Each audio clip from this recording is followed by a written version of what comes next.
നമ്മളുടെ early relationship with parents എങ്ങനെയാണ് ഓരോ ആൾക്കാരുടെയും ലൈഫിനെ പല രീതിയിൽ എഫക്റ്റ് ചെയ്യുന്നത് എന്ന് നമ്മൾ ഒരുപാട് തവണ സംസാരിച്ചിട്ടുണ്ട്. ഇന്ന് നമ്മൾ സംസാരിക്കാൻ പോകുന്നത് പാരൻറ്റിങ് എങ്ങനെയാണ് നമ്മളുടെ റിലേഷൻഷിപ്പിനെ എഫക്റ്റ് ചെയ്യുന്നത് എന്നതിനെ പറ്റിയിട്ടാണ്.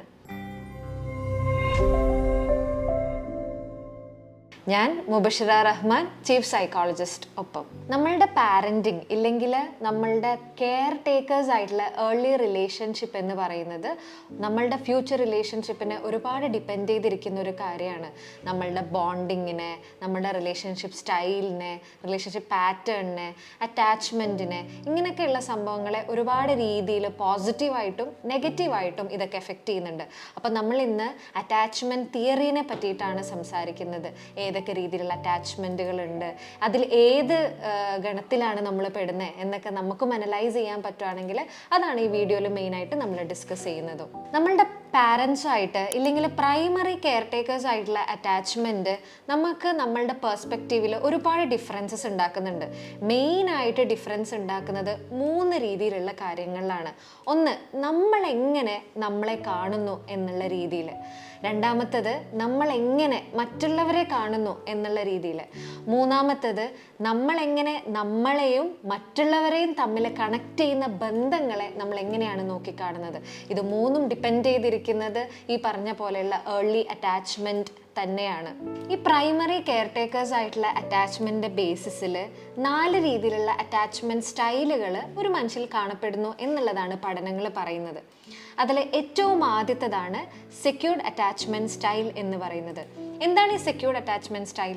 അതായത് പ്രൈമറി കെയർ ടേക്കേഴ്സ് അല്ലെങ്കിൽ നമ്മളുടെ പാരൻസ് നമ്മളുടെ എല്ലാ നീഡ്സും ഫുൾഫിൽ ചെയ്ത് തരിക, അതേപോലെ തന്നെ നമ്മളുടെ ഇഷ്ടങ്ങൾ, നമ്മളുടെ എല്ലാ കാര്യങ്ങളും എക്സ്പ്ലോർ ചെയ്യാനുള്ള ഒരു സെക്യൂർ സ്പേസ് നമുക്ക് ഒരുക്കി തരിക. നമുക്ക് എന്തെങ്കിലും ഡിസ്കംഫേർട്ട് ആയിട്ടുള്ള ലൈഫ് എക്സ്പീരിയൻസ് ഉണ്ടെങ്കിലോ പ്രശ്നങ്ങൾ ഉണ്ടെങ്കിലോ നമുക്ക് ഓടിപ്പോയി നമ്മളുടെ കെയർ ടേക്കേഴ്സിൻ്റെ അടുത്ത് നമുക്ക് ഒരു ഒരു സേഫ് സ്പേസ് കണ്ടെത്താൻ പറ്റുന്നുണ്ടെങ്കിലോ നമ്മളുടെ ഒരു റിലേഷൻഷിപ്പ് ഡെവലപ്പ് ചെയ്ത് വരുന്നത് ഈ ഒരു സെക്യൂർഡ് ആയിട്ടുള്ള ഒരു സ്റ്റൈലിലായിരിക്കും.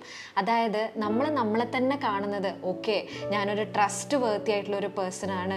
നമ്മളുടെ പാരൻസിനെ കാണുന്നത് ഓക്കെ, എനിക്ക് എപ്പോഴും അവരെ ട്രസ്റ്റ് ചെയ്യാൻ പറ്റുന്ന രീതിയിലുള്ള ആൾക്കാരായിട്ടാണ്. ആൻഡ് അതേപോലെ നമ്മളുടെ ചുറ്റുമുള്ള ലോകത്തിനെ കാണുന്നതും ഓക്കെ, ഇങ്ങനെയുള്ള കൈൻഡ് ആയിട്ടുള്ള അണ്ടർസ്റ്റാൻഡിങ് ആയിട്ടുള്ള സെക്യൂർഡ് ആയിട്ടുള്ള മനുഷ്യന്മാരാണ് എനിക്ക് ചുറ്റുമുള്ളതെന്നുള്ളത് ആ ഒരു പെർസ്പെക്റ്റീവിൽ, ആ ഒരു വേൾഡ് വ്യൂവിൽ വളർന്നു വരുന്ന ആൾക്കാരായിരിക്കും ഒരു സെക്യൂർഡ് അറ്റാച്ച്മെൻറ്റ് സ്റ്റൈലായിട്ട് ഉണ്ടാവുന്നത്.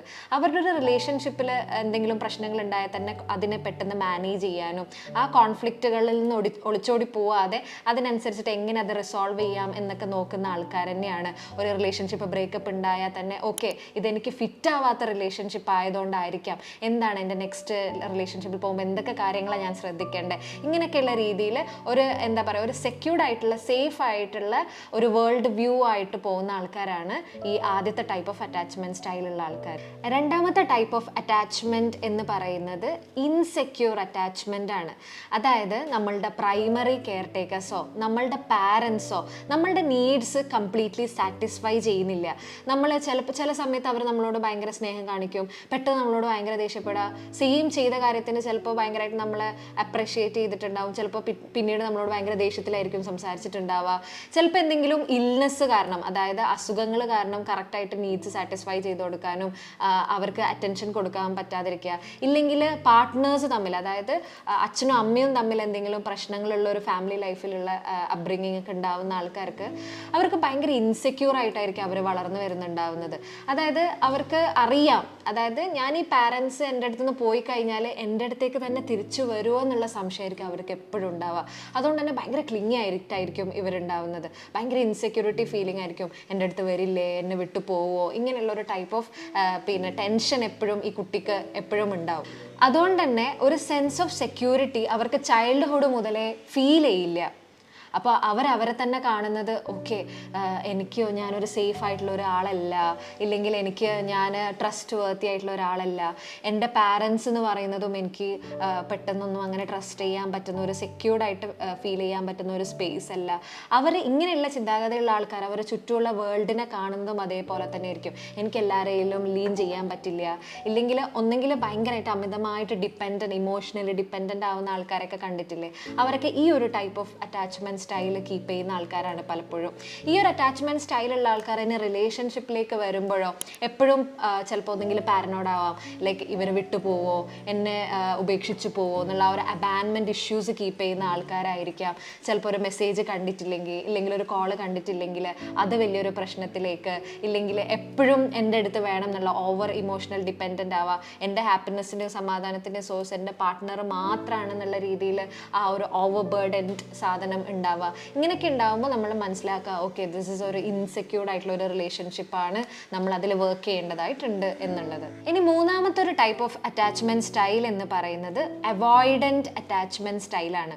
ഈ അവോയ്ഡൻറ്റ് അറ്റാച്ച്മെൻറ്റ് സ്റ്റൈലിൻ്റെ കേസ് എടുക്കുകയാണെങ്കിൽ നമ്മളുടെ പ്രൈമറി കെയർ ടേക്കേഴ്സോ നമ്മളുടെ പാരൻസോ നമ്മളെ കംപ്ലീറ്റ്ലി അവോയ്ഡ് ചെയ്തിട്ടുള്ള ഒരു ചൈൽഡ്ഹുഡ് ഉണ്ടെങ്കിൽ, അതായത് തീരെ നമ്മളുടെ നീഡ്സ് ഒന്നും മീറ്റ് ചെയ്യുന്നില്ല, നമുക്ക് വേണ്ട ടെൻഷനോ കാര്യങ്ങളോ തരുന്നില്ല, നമ്മളുടെ ഇമോഷണൽ നീഡ്സ് അവിടെ സാറ്റിസ്ഫൈ ആവുന്നില്ല.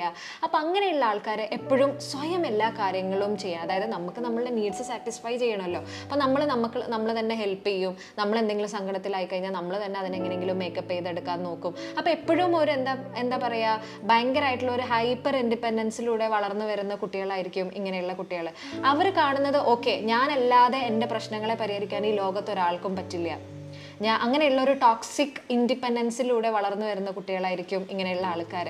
അതുകൊണ്ട് തന്നെ അവരെ ട്രസ്റ്റ് ചെയ്യും, ചുറ്റുമുള്ള ഒരാളെയും അവർ ട്രസ്റ്റ് ചെയ്യാതിരിക്കുകയും ചെയ്യും.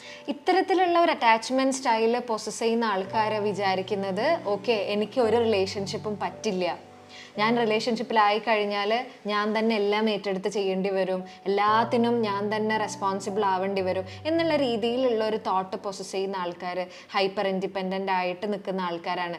ഇൻ കേസ് അവർ റിലേഷൻഷിപ്പിൽ ആയാൽ തന്നെ അവർ ചില സമയത്ത് അവർക്ക് കെയറും അറ്റൻഷനൊക്കെ വേണം. And at the same time ഇവർ പാർട്ട്നേഴ്സിനെ അവോയ്ഡ് ചെയ്യാനും പാർട്ട്നേഴ്സിൽ നിന്ന് മാറി നിൽക്കാനും ചിലപ്പോൾ പലപ്പോഴും ഗോസ്റ്റിങ്ങിലേക്ക് ഒരു ടൈപ്പ് ഓഫ് റിലേഷൻഷിപ്പിലൊക്കെ പോകുന്നത് ഇങ്ങനെ ഒരു അവോയ്ഡൻറ്റ് സ്റ്റൈൽ ഓഫ് അറ്റാച്ച്മെൻ്റ് ഉള്ള ആൾക്കാർ തന്നെയാണ്. ഇനി നാലാമത്തെ ഒരു ടൈപ്പ് ഓഫ് അറ്റാച്ച്മെന്റ് എന്ന് പറയുന്നതാണ് ഡിസോർഗനൈസ്ഡ് ടൈപ്പ് ഓഫ് അറ്റാച്ച്മെന്റ് എന്ന് പറയുന്നത്. ഇത് ഇപ്പൊ നേരത്തെ പറഞ്ഞ ഈ അറ്റാച്ച്മെന്റിലൊക്കെ കുട്ടിക്ക് ഒരു സ്പെസിഫിക് പാറ്റേൺ ഓഫ് ബിഹേവിയർ ഉണ്ടാവുന്നതായിട്ട് നമ്മൾ ശ്രദ്ധിക്കുന്നുണ്ട്. അതായത് ഒന്നെങ്കിൽ അവർ ഓവർലി അറ്റാച്ച്ഡ് ആവും, ഇല്ലെങ്കിൽ തീരെ അറ്റാച്ച്ഡ് ആവില്ല, ഒന്നെങ്കിൽ അവോയ്ഡ് ചെയ്യും, അങ്ങനെയൊക്കെയുള്ള ഒരു പാറ്റേൺ അവരുടെ ബ്രെയിനിൽ ഇൻഗ്രൈൻഡ് ആയിട്ടുള്ളത് നമ്മൾ കാണുന്നുണ്ട്. പക്ഷേ ഈ ഡിസോർഗനൈസ്ഡ് ടൈപ്പ് ഓഫ് അറ്റാച്ച്മെന്റ് ഉണ്ടാവുന്ന കുട്ടികളുടെ കുറച്ചും കൂടി കോംപ്ലിക്കേറ്റഡ് ആണ്. അതായത് ഒന്നെങ്കിൽ ഭയങ്കര അബ്യൂസീവ് ആയിട്ടുള്ള പാരന്റിങ്ങിലൂടെ കടന്നു വന്ന ആൾക്കാർ, ഭയങ്കര മാനിപ്പുലേറ്റീവ് ആയിട്ടുള്ള പാരന്റിങ്ങിലൂടെ ഒക്കെ കടന്നു വന്ന കുട്ടികൾക്ക് ഇവർക്ക് ആക്ച്വലി അറിയില്ല വാട്ട് ഷുഡ് ഐ ഡു. അതായത് പാരൻസ് എന്ന് പറയുന്ന സാധനം ഓക്കെ നമ്മൾ അറ്റാച്ച്ഡ് ആവേണ്ട ഒരാളാണ്, പക്ഷെ നമുക്ക് അറ്റാച്ച് ആവാൻ പറ്റുന്നില്ല, സ്നേഹിക്കാൻ പറ്റുന്നില്ല, സ്നേഹം തിരിച്ചു കിട്ടുന്നില്ല. അപ്പോൾ അവരുടെ പാറ്റേൺസ് മൊത്തം ഒരു ഡിസോർഗനൈസ്ഡ് സ്റ്റൈലിൽ കിടക്കുന്നതാണ് നമ്മൾ പലപ്പോഴും കാണാം. അപ്പോൾ അതുകൊണ്ട് തന്നെ അവർക്കും അറിയില്ല ഷുഡ് ഐ ലൈക്ക് അവരുടെ അടുത്താണോ ഞാൻ പോകേണ്ടത്, ഇല്ലെങ്കിൽ should I move away from them എന്നുള്ള ഒരു കൺഫ്യൂഷനിൽ നിൽക്കുന്ന ആൾക്കാരാണ്. ഇങ്ങനെയുള്ള ആൾക്കാർ പിന്നീട് റിലേഷൻഷിപ്പിലേക്ക് പോകുമ്പോൾ ഇതേ സെയിം അബ്യൂസീവ് പാറ്റേൺസ്, ഒരു നാർസിസിസ്റ്റിക് സ്റ്റൈലൊക്കെ കാണിക്കുന്നത് നമ്മൾ പഠനങ്ങളിൽ കാണുന്നുണ്ട്. നമ്മൾ നേരത്തെ സംസാരിച്ച പോലെ ഒരു അറ്റാച്ച്മെൻറ്റ് ഇല്ലെങ്കിൽ ഒരു ഹെൽത്തി റിലേഷൻഷിപ്പിൽ നമ്മൾ 3 കാര്യങ്ങൾ സ്പെസിഫിക് ആയിട്ട് ശ്രദ്ധിക്കേണ്ടതുണ്ട്. അതായത് നമ്മൾ എങ്ങനെയാണ് നമ്മളെ കാണുന്നത്, നമ്മൾ എങ്ങനെയാണ് മറ്റുള്ളവരെ കാണുന്നത്, നമ്മൾ എങ്ങനെയാണ് നമ്മളെയും മറ്റുള്ളവരെയും കണക്ട് ചെയ്തിട്ടുള്ള ആ ഒരു അറ്റാച്ച്മെൻറ്റിനെ നമ്മൾ നോക്കിക്കാണുന്നത് എന്ന് പറയുന്നത് ഭയങ്കര ഇമ്പോർട്ടൻ്റ് ആണ്. ആദ്യം നമ്മൾ എങ്ങനെയാണ് നമ്മളെ കാണുന്നത് എന്ന് സ്വയം ഒന്ന് അനലൈസ് ചെയ്ത് നോക്കുക. ഞാൻ എന്നെ ഒരു സെൽഫ് വർത്ത് ഉള്ള മനുഷ്യനായിട്ടും ലവബിൾ ആയിട്ടുള്ള ഒരു മനുഷ്യനായിട്ടും ട്രസ്റ്റ് വർത്തി ആയിട്ടുള്ള ഒരു മനുഷ്യനായിട്ടും ഞാൻ എന്നെ സ്വയം കാണുന്നുണ്ടോ? എൻ്റെ വാല്യൂസ്, എൻ്റെ ഐഡിയോളജീസ് ഇതൊക്കെ അലൈൻ ചെയ്ത് പോകുന്നുണ്ടോ? ഒരു ബ്രേക്കപ്പോ ഇല്ലെങ്കിൽ ഒരു ഇമോഷണൽ ബ്രേക്ക് ഡൗണോ എനിക്ക് ഉണ്ടായി കഴിഞ്ഞാൽ അതിൽ നിന്നൊക്കെ എനിക്ക് തിരിച്ചു വരാൻ പറ്റുന്ന രീതിയിലുള്ള ഒരു സാഹചര്യത്തിലൂടെ ആണോ ഞാൻ കടന്നു പോയിക്കൊണ്ടിരിക്കുന്നത്? ഇങ്ങനെയുള്ള ഒരു ധാരണ നമുക്ക് നമ്മളെ പറ്റിയിട്ട് തന്നെ നമ്മൾ ഉണ്ടാക്കിയെടുക്കേണ്ടതുണ്ട്. എൻ്റെ നീഡ്സ് എന്താണെന്നുള്ളതും എൻ്റെ വാല്യൂസ് എന്താണെന്നുള്ളതും എനിക്കത് മനസ്സിലായാൽ മാത്രമാണ് എന്നോട് അറ്റാച്ച്ഡ് ആവുന്ന ആൾക്കാരുടെ നീഡ്സും കാര്യങ്ങളും എനിക്ക് അണ്ടർസ്റ്റാൻഡ് ചെയ്യാനും അതിനനുസരിച്ച് എനിക്ക് പെരുമാറാനും പറ്റുള്ളൂ.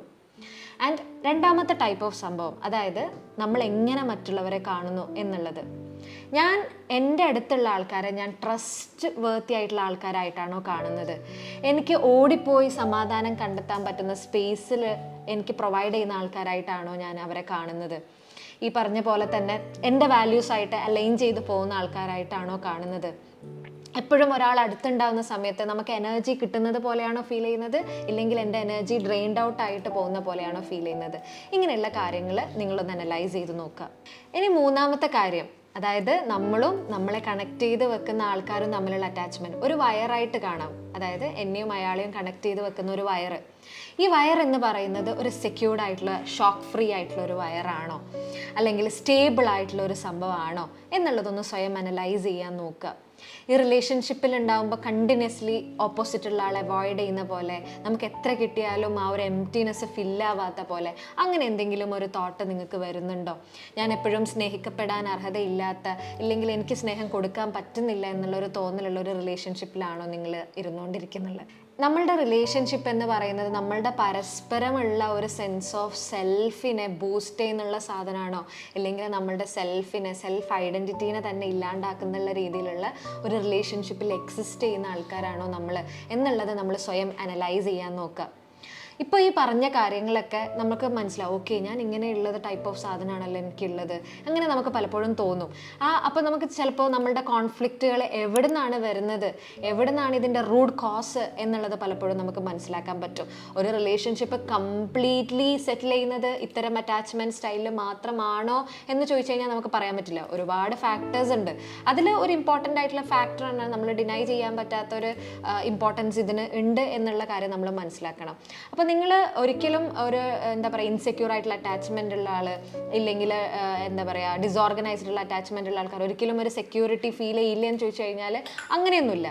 നിങ്ങൾക്ക് സെൽഫായിട്ട് മാനേജബിൾ ആയിട്ടുള്ള സ്കില്ലുകൾ പഠിച്ചെടുക്കാനും ഈ പറഞ്ഞ പോലെ ഒരു പ്രൊഫഷണൽ ഹെൽപ്പിലൂടെ നിങ്ങൾക്ക് വേണ്ട രീതിയിൽ നിങ്ങളുടെ റിലേഷൻഷിപ്പിലുള്ള സ്റ്റെബിലിറ്റിക്ക് റീച്ച് ചെയ്യാനൊക്കെ നിങ്ങൾക്ക് പറ്റുന്നതാണ്.